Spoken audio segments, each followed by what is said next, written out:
નમસ્કાર મિત્રો, મારી પીઆર ગુજરાતી ચેનલમાં તમારું સ્વાગત છે।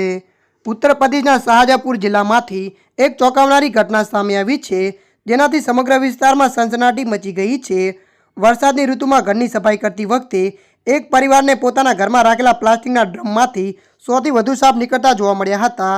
આ દ્રશ્ય જોઈને ઘરના લોકો જ નહીં, પરંતુ આસપાસના ગ્રામજનો પણ ગભરાઈ ગયા હતા। આ ઘટના જલાલાબાદના થાણા વિસ્તારના મુડિયાકાલા ગામની છે, જ્યાં સફાઈ દરમિયાન ડ્રમ કાઢી નાખવામાં આવતા ડઝનભર સાપ તેમાંથી બહાર નીકળવા લાગ્યા હતા।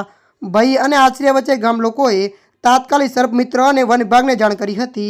ઘટના સ્થળે પહોંચેલા નિષ્ણાતો અને સાપ પકડવાની ટીમે કલાકોની મહેનત પછી બધા સાપને સુરક્ષિત રીતે પકડી લીધા અને જંગલમાં છોડી દીધા હતા। આ ઘટના બાદ તમામ લોકોને સાવધાન રહેવાની જરૂર છે। હાલ વાતાવરણમાં ગરમી અને બફારો હોવાથી આપના ઘરે પણ સાપ કે અન્ય ઝેરી જીવજંતુઓ નીકળી શકે છે। ત્યારે મિત્રો, હાલ માટે આટલું। મળીશું નવી અપડેટ સાથે। જો તમને અમારો વિડીયો પસંદ આવે, લાઇક, શેર અને સબસ્ક્રાઈબ કરી નાખજો।